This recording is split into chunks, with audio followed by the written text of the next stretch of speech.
Athletic దిగ్గజం భారత Olympic సంఘం అధ్యక్షురాలు రాజ్యసభ సభ్యురాలు పీటీ ఉష కన్నీటి పర్యంతమయ్యారు. ఇక కోజికోడ్లోని తన అకాడమీలో ప్రైవేటు వ్యక్తుల నుంచి ఎదుర్కొంటున్న సమస్యలపై ఆవేదన వ్యక్తం చేస్తుందామె. ఇక అక్కడ భద్రతపై కూడా ఉష తన బాధను వెల్లడించారు. తన అకాడమీ మధ్యలోనే అక్రమ నిర్మాణాలు చేస్తున్నారని, తాము బౌండరీ నిర్మించుకునేందుకు కూడా అడ్డుపడుతున్నారంటూ ఆవేదన వ్యక్తం చేశారు. అదేమిటని అడిగితే దురుసుగా మాట్లాడుతూ బెదిరిస్తున్నారని కూడా కన్నీటి పర్యంతమయ్యారు. దీనిపై కేరళ ముఖ్యమంత్రికి ఫిర్యాదు చేశారు. ఆయన చర్యలు తీసుకోవాలని విజ్ఞప్తి చేస్తూ ఉన్న నా అకాడమీలోని 25 మంది మహిళా అథ్లెటిక్స్లో 11 మంది ఉత్తరాదికి చెందిన వారు ఉన్నారని, వారి భద్రత మాకు ముఖ్యమని ఉష పేర్కొన్నారు. പെൺകുട്ടികൾക്ക് സുരക്ഷ നമ്മൾ ഉറപ്പാക്കണം.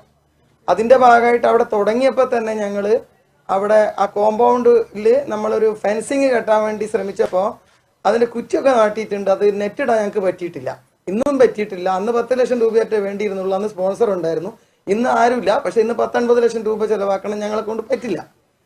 അപ്പോൾ അങ്ങനെ പറ്റിയിട്ടില്ലെങ്കിൽ ഞങ്ങൾ അതിൻ്റെ ഇടയിൽ സ്കൂളിലേക്ക് കയറാനായിട്ട് ഒരു റോഡ് ഞങ്ങൾ ഉണ്ടാക്കിയിട്ടുണ്ട്.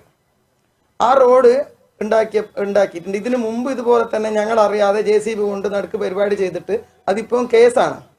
അപ്പം പലപ്പോഴും ആൾക്കാർ അതിക്രമിച്ച് കിടക്കുന്നുണ്ട്. ഇപ്പം എന്താ വെച്ചാൽ വൈകുന്നേരമുള്ള കാലങ്ങളിൽ മയക്കുമരുന്ന് ലോബി, ഈ എന്താ പറയുക ലവേഴ്സിനുള്ള സ്ഥലം, അതിൻ്റെ തൊട്ട എവിടെയെങ്കിലും ആ പ്രദേശങ്ങളിൽ മൊത്തം കല്യാണം കഴിഞ്ഞ ഇൻസ്റ്റിറ്റ്യൂഷൻ ആയതുകൊണ്ട് തന്നെ